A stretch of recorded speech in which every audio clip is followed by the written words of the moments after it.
Hello বন্ধুরা, স্বাগত জানাই একটা নতুন ব্লগে। তো আজকে ভাঁড়ের পূজা করব। তো মহাদেবের নাম নিয়ে আজকে ব্লগ শুরু করছি। তো আমরা এখন যাব মৌরী নদীর তীরে, ওখান থেকে যাব মোহনগিরি শিব মন্দিরে। তো শিবের মাথায় জল দেব। তো চলো আজকে ব্লগটা শুরু করি। তো আমাদের ভাঁড় রেডি, তোমরা দেখতে পাচ্ছ। তো সবাই মিলে তো আজকে ভাঁড়ের পূজা করব। তো আজকে হলো শ্রাবণের তৃতীয় সোমবার। তো আজকের দিনটা অনেক শুভ।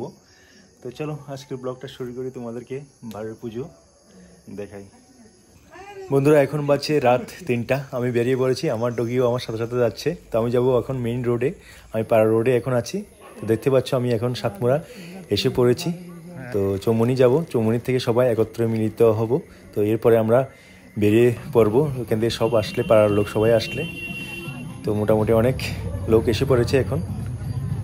তো সবাই আসার পর আমরা একসাথে বেরোবো। তো বন্ধুরা, আজকে শ্রাবণের তৃতীয় সোমবার। প্রত্যেকবারে আমি আমরা সবাই মিলে পাড়ার লোক তৃতীয় সোমবারে শ্রাবণের পূজাটা করি, ভাঁড়ের পূজাটা। কেউ এটাকে বাকের পুজো বলে, কেউ আবার বোলবম বলে। তো আমরা ভাঁড়ের পূজা বলি। তো সবাই মোটামুটি এসে পড়েছে, দেখতে পাচ্ছ সবাই একদম ভাঁড়টা নিয়ে রেডি, সবাই ড্রেস পরে। দেখতে পাচ্ছ খুবই সুন্দর একটা দৃশ্য বন্ধুরা। তো প্রত্যেক বছরই এই দিনটার জন্য অপেক্ষা করি।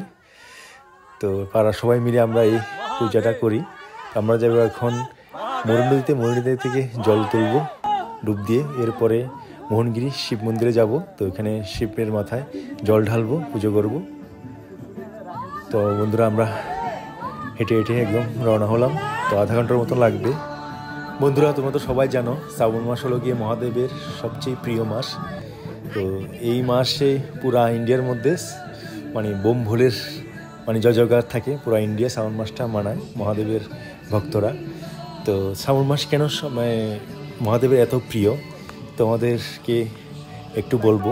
তো তোমরা অথবা অনেক জানো। তো আমি ছোটো একটা কাহিনী বলবো, আমার একটা পছন্দের কাহিনী। অনেক কাহিনী আছে, পৌরাণিক কাহিনী। তো এই কাহিনীটা আমার কাছে ভালো লাগে, সেজন্য তোমাদেরকে শেয়ার করবো। হয়তো বা তোমরা জানো। চলো কাহিনীটা শুরু করি। মা সতীর জন্ম হয় রাজা দক্ষ প্রজাপতির ঘরে। ছোটবেলা থেকে মা সতী মহাদেবের প্রতি খুব ভালোবাসা, খুব শ্রদ্ধা ছিল। তো বড় হওয়ার সাথে সাথে মা সতীর এই শ্রদ্ধা এবং প্রেম ভালোবাসা বাড়তে থাকে। তো এরপর তোমরা তো সবাই জানো ভগবান মহাদেবের সঙ্গে মা সতীর বিয়ে হয়। তো বিয়ের পরে রাজা দক্ষ প্রজাপতি সতীর বাবা একটা বড় যজ্ঞের আয়োজন করে। তো ওই আয়োজনে সব দেবতাদের নিমন্ত্রণ করে, কিন্তু মহাদেবকে নিমন্ত্রণ করে না। তারপরেও সতী বাবার বাড়িতে যায়, দক্ষ প্রজাপতির বাড়িতে। তো যজ্ঞের মধ্যে যায়, যজ্ঞ অনুষ্ঠানে। তো গিয়ে দেখে রাজা দক্ষ প্রজাপতি ভগবান শিবের কে অনেক গালাগালি করছে, অপমান করছে। তো এটা শুনে মা সতী খুব দুঃখ পেল। এরপরে এই দুঃখে অপমানিত হয়ে মহাদেবকে এত অপমান করছে, সে সহ্য না করতে পেরে মা সতী যজ্ঞের যে আগুন আছে ওইখানে নিজের প্রাণ ত্যাগ করে দিল। যজ্ঞেতে মা সতী প্রাণ ত্যাগ করবার সময় প্রতিজ্ঞা করে, যতবারই মা সতীর জন্ম হবে ততবারই মহাদেবকে স্বামী হিসাবে পাবে। এরপর শুরু হয় কাহিনীর আরেকটা পর্ব।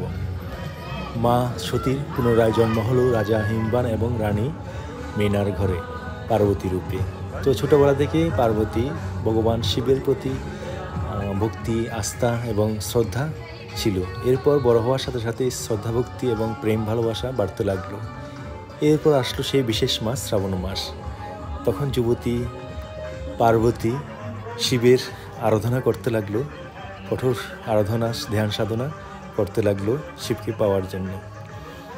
তো এই কঠোর পরিশ্রম সাধনার ফলে শিব সন্তুষ্ট হয়ে পার্বতীকে দেখা দিল একটা বৃদ্ধর বেশে। ভগবান শিব বৃদ্ধ ব্রাহ্মণ রূপে এসেছিলেন মাতা পার্বতীকে পরীক্ষা করার জন্য। তো এরপর মাতা পার্বতীকে ব্রাহ্মণ রূপী শিব জিজ্ঞাসা করলেন, কেন তুমি এত কঠোর সাধনা করছো, এত কষ্ট করছো? তখন পার্বতী বলল, আমি ভগবান শিবকে স্বামী হিসেবে পাওয়ার জন্য এই সাধনা করছি। ব্রাহ্মণ রূপী শিব পার্বতীকে নিজের খারাপ গুণগুলো তুলে ধরলেন। পার্বতীকে বললেন, শিব তো শ্মশানে থাকে, শিব গলার মধ্যে সাপ ধারণ করে বসে থাকে, শিব শ্মশানের ভস্ম লাগায়, অনেক কিছু বললেন। এরপরেও পার্বতী শিবের প্রতি যে ভক্তি এবং প্রেম ভালোবাসা আছে এটার মধ্যে অটুট থাকলেন। এবং মা পার্বতী এও বললেন, ভগবান শিবে ওনার জন্য সব কিছু, ভগবান শিবকে উনি স্বামী হিসেবে পেতে যান। এতে মহাদেব পার্বতীর প্রতি সন্তুষ্ট হয়ে, ভক্তিতে সন্তুষ্ট হয়ে স্বয়ং অরিজিনাল রূপে দর্শন দেন। এরপর ভগবান শিব এবং মাতা পার্বতীর বিবাহ হয় শ্রাবণ মাসে। এই জন্য বন্ধুরা শ্রাবণ মাসটা ভগবান শিবের অত্যন্ত প্রিয়। তো কাহিনীটা কেমন লাগলো অবশ্যই কমেন্ট করে বলবে। তো বন্ধুরা আমি এখন লাইনে দাঁড়িয়ে পড়েছি নদী থেকে জল তোলার জন্য। দেখতে পাচ্ছ অনেক ভিড়, শ্রাবণ মাস, নদীতে অনেক জল থাকে বন্ধুরা, বর্ষাকাল, তো একটু রিস্ক তো থাকেই। তো বন্ধুরা আমার জল নেওয়া কমপ্লিট হয়ে গেল, মানে ঠিকভাবে জল তুলেছি। তো এখন যাচ্ছি মোহনগিরি মন্দিরের দিকে। তো আমি এসে পড়েছি বন্ধুরা এখন মোহনগিরি মন্দিরের সামনে, দেখতে পাচ্ছ। তো বন্ধুরা চলো মন্দিরের দিকে এবার যাই। তো দেখতে পাচ্ছ লাইন অলরেডি আছে। তো এরপরও অনেক লোক আসবে, এখন নদী থেকে জল তোলা হয়নি। আমার ওদের পাড়ার লোকও আছে, কিছু এসেছে কিছু আসছে। তো আমি লাইনে দাঁড়িয়ে যাই, নয়তো দেরি হয়ে যাবে। তো এক এক করে আমরা জল ঢালবো, দেখতে পাচ্ছ পিছনের দিকে লোক আসছে আরও। তো প্রত্যেকবারই আমরা এই মন্দিরে পুজো করি, শ্রাবণের পুজো এবং শিবরাত্রি দুটোটাই করি। আমাদের পাড়ার আন্টি দেখতে পাচ্ছ ওরাও এসে পড়েছে, একদম লম্বা লাইন পড়ে গেছে।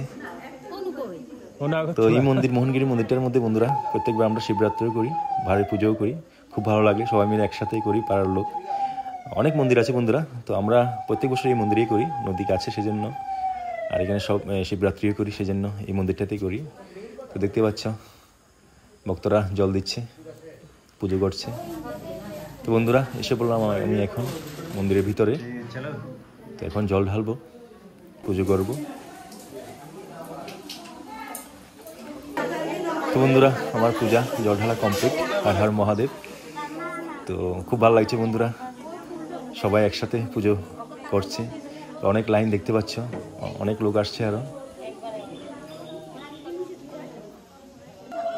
তো বন্ধুরা চলো এবার ধূপকাঠি মোমবাতি জ্বালাই, সবাই ধূপকাঠি মোমবাতি জ্বালাচ্ছে। তো দেখতে পাচ্ছ তো আমার পাড়ার বদি, তো ও বলছে আজকে তোমাকে সিঁদুর লাগাবো, আজকে অনু আসেনি সেজন্য তোমাকে সিঁদুর লাগাবো। তো বদি সিঁদুর লাগিয়ে দিল। অনু আসেনি কারণ আমার অনু আমার স্ত্রী, অনু কিছু কাজ ছিল সেজন্য এবার পুজো করতে পারিনি। প্রত্যেকবার আমার সাথেই পুজো করে বন্ধুরা। তো বন্ধুরা আমরা এখন মন্দির থেকে বেরিয়ে পড়েছি, অনেক ভক্ত আছে ভিতরে। তো এখন বাড়ি চলে যাব, তো ওরাও পরে আসবে। তো আমরা পাড়ার অনেক লোক আছে আমার সাথে, তো ওরাও পূজা কমপ্লিট হয়ে গেছে, ওরার সাথে বাড়ি চলে যাব। তো বাড়িতে যে বন্ধুরা আধা ঘন্টা তো সময় লেগে যাবে, আধা ঘন্টা বেশি লাগতে পারে। তো সকাল হয়ে গেছে, এখন বাজছে সকাল 5:30। তো ওরা সবাই আমাদের পাড়ার লোক, ওদের সঙ্গে কথা বলতে বলতে বাড়ির দিকে যাচ্ছি। তো আজকে শ্রাবণের 3য় সোমবার, আর একটা সোমবার আছে। তো এই বছর টোটাল 4টা সোমবার পড়েছে তিথি অনুসারে, তো কোনো বছর 5টাও হয়। তো বন্ধুরা আমি এসে গেছি এখন বাড়িতে। তো ভিডিওটাকে এখানে সমাপ্ত করছি। তো ভিডিওটা ভালো লাগলে শেয়ার করে দিও, চ্যানেলটা সাবস্ক্রাইব করে দিও। থ্যাংক ইউ ভিডিও দেখার জন্য। দেখা হচ্ছে এক নতুন ভিডিওতে। হর হর মহাদেব, হর হর শম্ভু।